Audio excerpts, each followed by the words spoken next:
Hello guys, so basketball update tayo at pag-usapan natin yung NBA. So unahin natin itong Lakers kung saan ang kasalukuyang Lakers president na si Jeannie Buss. So itong si Jeannie Buss ay anak ito ng yumaong Jerry Buss na naging owner ng Lakers simula pa 1979 at tinuloy ito, no, sa kanyang anak na si Jeannie Buss at mga pamilya nito. So, ang balita kasi ay nagdesisyon yung Buss family na ibenta na yung Lakers sa halagang $10 billion. So, babasahin natin yung balita mula sa Yahoo, no? The NBA ownership had never been glamorous. Not until the Buss family show up in Los Angeles and change how we look at sports as entertainment, sports as spectacle. So, ang sino kaya nagbenta, no?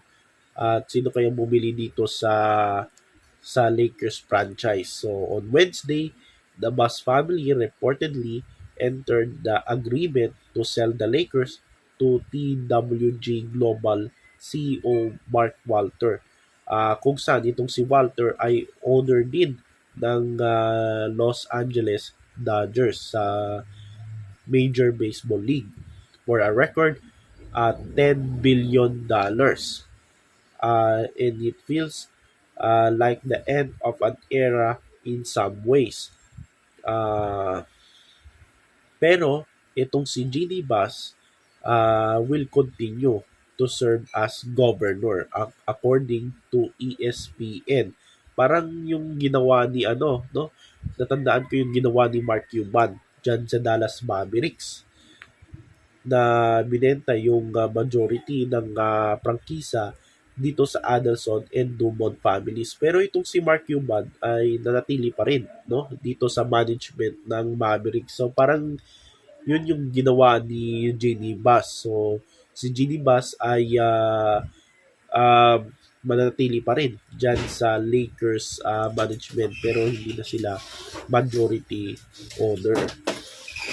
So noong 1979, no, itong family ni na pangunguna dito ni Jerry Buss kung saan ah, nakuha nila itong Lakers franchise mula kay Jack Kay Cook noong 1979 at in the same year ay na-draft, no, bilang parang first overall pick itong si Magic Johnson at simula ng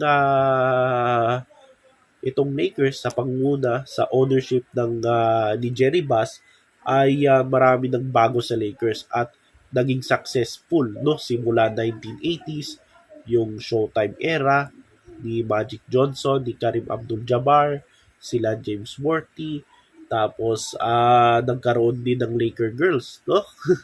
Na isa sa mga famous na parang girl group, no, yung sumasayaw sa halftime, no, at simula nung naging owner itong si Jerry Buss ay naging successful itong Lakers. Nagkaroon sila ng maraming title dyan sa NBA mula 1980s hanggang 2000 sa era ni Kobe Bryant at Shaquille O'Neal.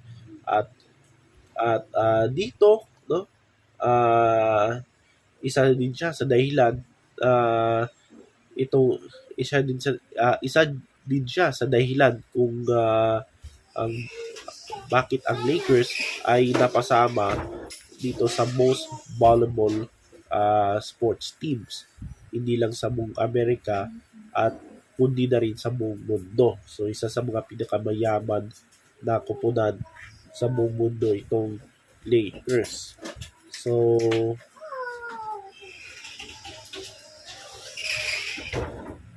tapos simula pumanaw na itong si Jerry Buss ang pumalit yung kanyang anak, no?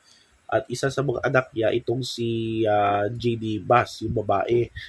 At simula era ni Ginny Bass noong 2010s ay medyo nag-decline na itong Lakers at hirap na makakuha ng NBA title.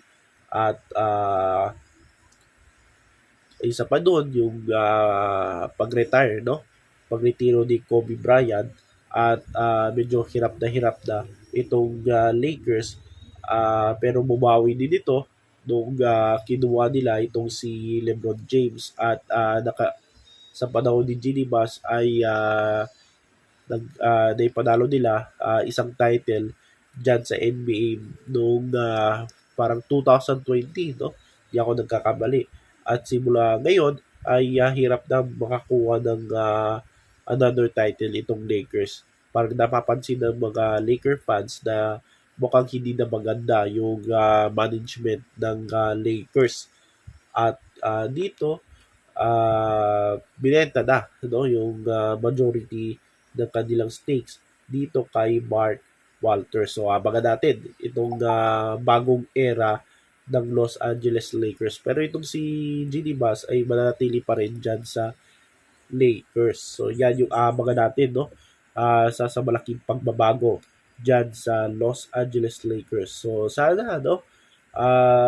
Dito sa bagong owner ng Lakers, may pagpapatuloy nila yung success na nasimulan nung panahon ni Jerry Bass. So punta naman tayo sa NBA Finals, kung saan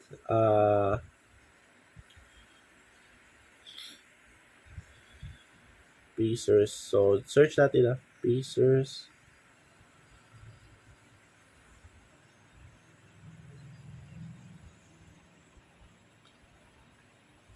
Okay.